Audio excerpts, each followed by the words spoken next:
Qureshi with Act 17 Apologetics here. This is July 5th, 2009. We're here in Washington, D.C. at the Islamic Society of North America National Convention, ISNA. You may remember a few weeks ago we asked a question about this pamphlet, Islam's War on Terror, at a conference in Dearborn, actually at a festival in Dearborn. And we weren't received well. We were actually ultimately forced to leave the festival just for asking a simple question.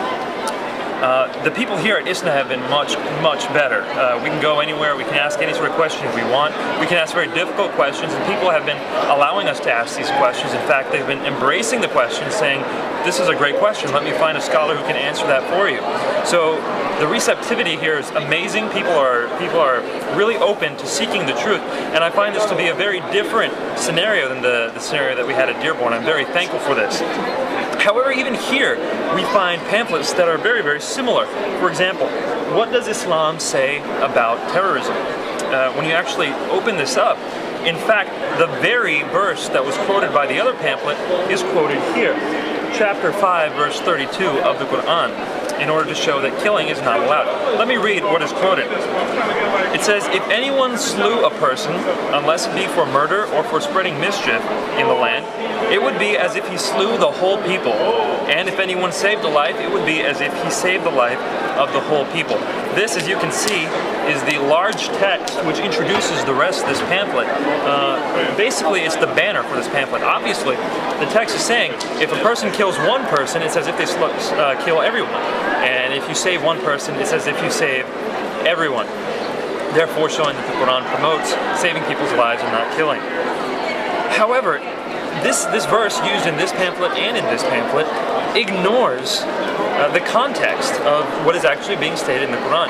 Now, if you turn to the Quran, again, this is chapter 5, verse 32 of the Quran, you will notice that it's not the Muslims who are being spoken to. This commandment is not being given to the Muslims, it's being given to the Jews. It says, on that account we ordained for the children of Israel that if anyone slew a person, unless it be for murder or for spreading mischief in the land, it would be as if he slew the whole people. So this is an injunction actually given to the Jews. This is not something that is given to all the Muslims. But even if it were given to the Muslims, let's go to the very next verse, verse 33.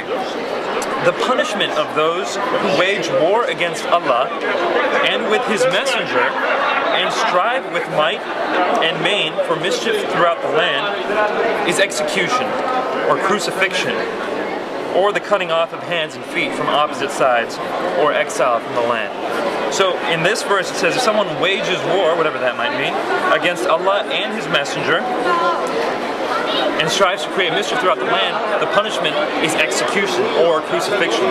So in the context we find that these pamphlets are not promoting the entirety of what the message is here. This is talking about a message that was given to the Jews. And the very next verse shows that the killing and crucifixion of mischief makers is allowed. Now, what is a mischief maker? Never is that really defined anywhere. It could be anywhere from killing people and causing mass genocide, or someone might consider mischief just saying something bad about Muhammad. In fact, while we were here yesterday speaking to some Muslims, that was the general consensus, was that if someone says anything bad about Muhammad, they can be killed. So mischief making can be anything from really bad crimes to really minor things. In fact, that's what we find in chapter 9, the very verse that I asked about when I was in Dearborn.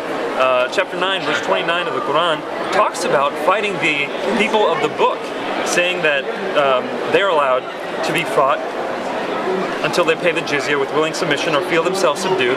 And the very next verse tells us why. The very next verse says, the Jews call Uzair a son of God, and the Christians call Christ the son of God. That is a saying from their mouth. They but imitate what the unbelievers of old used to say. Allah's curse be on them. Allah's curse be on them. So the statement here is that the Jews and the Christians can be cursed for their beliefs. Is that not mischief? I would say that if people consider just talking bad about Muhammad mischief, of course ascribing partners to Allah, the mushrikeen are mischief makers. So what does that mean in context? In context, these very pamphlets that promote peace and lack of terrorism, if you follow out the logical conclusion, you go to the next verse, which says the mischief makers must be killed or crucified, we see what are those mischief makers, and we can apply just being a Jew or being a Christian equals mischief making. Then, in fact, the very verses that these pamphlets are using to promote peace and nonviolence are the definition of violence. Kill people for their beliefs. Now, I approached people about this here at this conference. There was a booth that is set up here. It's called the Why Islam booth, and it's a booth that represents an organization here where in the United States all you have to do is dial 877 Why Islam, and a group of people will pick up the phone and answer any question you might have about Islam. I said, well, why bother calling them when the booth is right here? So I went there and I talked to them. And the first man I talked to said, you know what, I'm not the person to answer your questions. How about you talk to a separate person? So I went to the person who they referred me to as the one who would know the answers to these questions. However, when I started asking him the questions, he said he simply did not know. And I respect that. I respect that a lot. But you shouldn't be at a booth which says, ask us questions if you don't know the answers to these questions. This is a recurrent theme. We saw it in Dearborn, we saw it here. So, although I have great respect for the people here, for their openness, their lovingness, I find that what they're teaching, no terrorism, what they're teaching, peace and violence, is not actually found in the Quran. The exact opposite is found, and the very verses that they quote to show peace are the ones that show violence. This is Nabeel Qureshi with Act 17 Apologetics. We'll be back soon.